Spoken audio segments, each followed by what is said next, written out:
Dear student, class 10 chapter number 1 रासायनिक अभिक्रियाएं एवं समीकरण।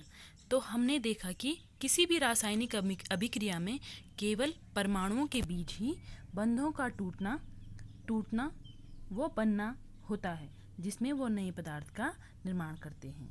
अतः एक तत्व के परमाणु दूसरे तत्व के परमाणु के साथ मिलकर न तो परिवर्तित होते हैं और इसका तात्पर्य यह है कि परमाणु की पहचान वही रहती है। अब हम आगे चलेंगे दैनिक जीवन में उपचयन अभिक्रियाओं के प्रभाव। उपचयन हमने इससे पहले वाले पार्ट में पढ़ा कि किसी भी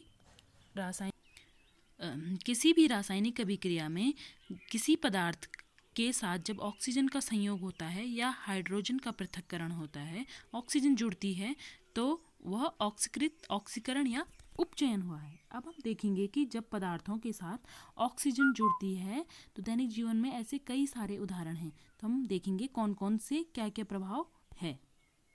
सबसे पहला संक्षारण, जिसे हम कोरोजन कहते हैं। तो कोरोजन जब कोई धातु वायु, जल, नमी, अम्ल आदि के संपर्क में आती है तो वह ऑक्सीकृत हो जाती है और ऑक्सीकृत होकर के अपनी सतह पर एक यौगिक, चाहे वो ऑक्साइड हो, हाइड्रोक्साइड हो आदि में परिवर्तित हो जाती है और धीरे धीरे नष्ट या क्षरित होने लगती है, धातु का क्षरण होने लगता है। तो उसी प्रक्रिया को हम संक्षारण कहते हैं। लोहे की कंडीशन में इसे जंग लगना या रस्टिंग भी कहते हैं। सिर्फ लोहे के सेंस में हम इसे कहते हैं कि लोहे पर जंग लगना, अन्य के लिए हम प्रयोग करेंगे संक्षारण। आगे, तो जब लोहा ऑक्सीजन, वायु में उपस्थित ऑक्सीजन तथा जल के साथ संपर्क में आता है तो यह अपने बाहर आयरन ऑक्साइड बना लेता है, जिससे धीरे धीरे लोहा नष्ट होने लगता है। माना हम यहाँ पर एक प्रैक्टिकल या एक एक्टिविटी करते हैं। माना हमारे पास एक एल्युमिनियम का खिलौना है, एक लोहे की कील है, एक कॉपर का एक पाइप का टुकड़ा है और एक सोने की अंगूठी है, रिंग है। अगर हमने इन्हें वातावरण में कई समय के लिए खुला छोड़ दिया तो आप क्या सोचते हो, इन सब में से सबसे अच्छी कंडीशन में कौन सा पदार्थ होगा? आप सोच रहे होंगे शायद जो ये सोने की अंगूठी है वही सबसे अच्छी कंडीशन में होगी। तो हम जानेंगे ऐसा क्यों। तो हम देखते हैं, अब हम अपने अगले चैप्टर में पढ़ेंगे कि धातुओं की एक सक्रियता श्रेणी होती है। सक्रियता श्रेणी को सबसे ज़्यादा सक्रिय एल्यूमिनियम है, आयरन है, कॉपर है, फिर गोल्ड है। तो गोल्ड की अंगूठी क्योंकि सबसे कम सक्रिय है, इसीलिए यह वातावरण में उपस्थित वायु, नमी, जल आदि से सीधे संपर्क नहीं करती है, जबकि एल्यूमिनियम सबसे अधिक सक्रिय धातु है। तो हम कहेंगे कि पीछे हम देखेंगे कि क्या एल्यूमिनियम का खिलौना सबसे जल्दी खराब हो जाएगा, लेकिन नहीं।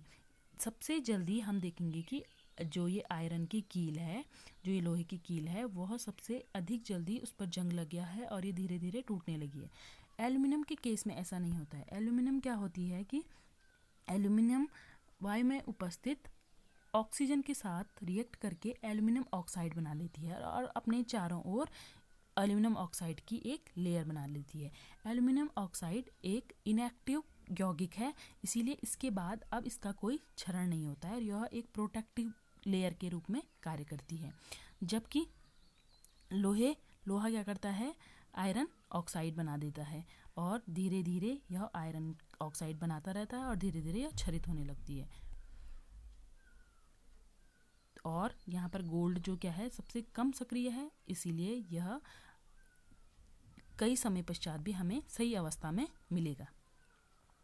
अब संक्षारण से बचाव के क्या क्या तरीके हो सकते हैं? हम लोहे की वस्तुओं को या तो तेल लगा करके या तो पेंट लगा करके, ग्रीस लगा करके हम क्या कर सकते हैं, उसे संक्षारण से बचा सकते हैं। या तो सक्रिय धातुओं के बाहर टिन या क्रोमियम की परत चढ़ाकर। और चौथा है यसद लेपन द्वारा। यसद लेपन से हमारा तात्पर्य है जब लोहे के बाहर लोहे से अधिक सक्रिय, जैसे जिंक लोहे से अधिक सक्रिय है तो इस सक्रिय धातु की क्या कर लेते हैं, एक लेयर चढ़ा लेते। जिंक धातु की एक लेयर लोहे के ऊपर चढ़ा लेते हैं, जिससे यह जिंक अपना ऑक्साइड बना लेता है, लेकिन आयरन को खराब होने से रोकता है। तो जिंक को यसद कहते हैं, इसीलिए आयरन धातु के ऊपर जिंक की परत, जिंक को चढ़ाना यसद लेपन कहलाता है।